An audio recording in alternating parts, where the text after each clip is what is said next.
சிம்மம் ராசி ஜான் 2025. சிம்மம்க்கு வந்து நான் வந்து தொடர்ந்து நிறைய என்ன சொல்லுவாங்கன்னா, இந்த சனி பெயர்ச்சி வருது, கொஞ்சம் ஜாக்கிரதையாக இருங்க, கவனமாக, இப்படி தான் நிறைய சொல்லியிருக்கேன்.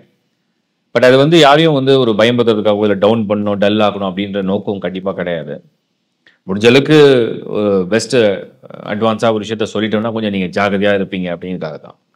ஸோ ஜானை பொறுத்த வரைக்கும் எப்படி இருக்குன்னு நம்ம பார்க்கலாம். ஆல்மோஸ்ட் ஜான் வந்து உங்களுக்கு வந்து ஃபேவராக இருக்கும்னு நான் நம்புகிறேன். என்ன காரணம் அப்படின்னா, ஃபஸ்ட்டு வந்து மகர சங்கராந்தி உங்களுக்கு ஜனவரியில் மிடில் வந்துடும்.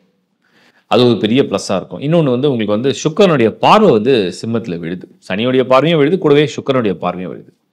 ரெண்டுமே ஒரு பெரிய அட்வான்டேஜாக நான் பார்க்குறேன்.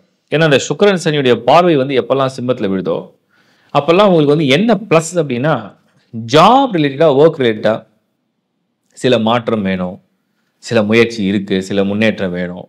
அதெல்லாம் நடக்கிறதுக்கு ஒரு நல்ல டைமாக எடுத்துக்கலாம். அதெல்லாம் நடக்கிறதுக்கும் அதெல்லாம் கிடைக்கிறதுக்கும் ஒரு நல்ல டைமாக நீங்கள் எடுத்துக்கலாம். அதை ஒரு பாசிட்டிவான விஷயமாக நான் வந்து பார்க்குறேன். இது வந்து சிம்மமை பொறுத்த வரைக்கும் நம்ம வந்து இந்த ஜானில் வந்து நீங்கள் எதிர்பார்க்குற நல்ல விஷயமாக நான் எடுத்துக்கிறேன். அடுத்து வந்து குரு. குரு வந்து 10th ஹவுஸில் இருந்தால் நிறைய பேருக்கு வந்து வேலையில் மாற்றம், இல்லை வேலை இழப்பு, திரும்ப வேலை தேடுறது, கிடைக்கிறது, அந்த மாதிரி ஒரு குழப்பத்தில் இருக்கும். அதுக்கெல்லாம் ஒரு ரிசல்ட் கொடுக்குற மாதிரி உங்களுக்கு இந்த ஜானில் கொஞ்சம் இருக்குது. சிம்மமை பொறுத்த வரைக்கும் ஜான் வந்து ஒரு சேஃபான மந்த்து. உங்களுக்கு வந்து மெர்க்குரி, மார்ஸ் அண்ட் ஜூபிட்டர் எல்லாமே ஓரளவுக்கு பொருளாதார அடிப்படையில் எடுக்கிற முயற்சிகள்லாம் சாதகமாக கொடுக்கக்கூடிய மந்தாக தெரியுது. இப்போ முடிஞ்ச அளவுக்கு என்னெல்லாம் பயன்படுத்திக்க முடியுமோ பண்ணிவிடுங்க. ஜாபில், ப்ரொஃபஷனில், ப்ரொமோஷனில், க்ரோத்தில், ட்ரான்ஸ்ஃபரில் என்னென்ன முயற்சி பண்ண முடியுமோ ஜான்வரி மந்த் வந்து உங்களுக்கு கொஞ்சம் ஃபேவரபுளாக இருக்குது. So as much as possible என்னென்ன முடியுமோ பண்ணிக்கங்க. ஃபேமிலி அண்ட் அந்த சூழ்நிலை எப்படி இருக்குது, திருமண விஷயம்லாம் எப்படி இருக்குது. 2ல் கேது. குருவுடைய பார்வை கேது மேலே இருக்கே தவிர குரு பலன் கிடையாது. ஸோ சிம்மம் எதிர்பார்க்கிற அளவுக்கு சுப காரியங்கள்லாம் நடந்துருமானா அதுக்கு ஆசைகள் நிறைய இருக்கும். ஏன்னா சுக்கிரன் பார்வை விழுது, அந்த ஆர்வமும் ஆசைகளும் இருக்கும். பட் அது நடக்கும், நடந்து முடிஞ்சிரும் நம்ம சொல்ல முடியாது. முயற்சி, அதிகமான முயற்சி எடுக்கலாம்.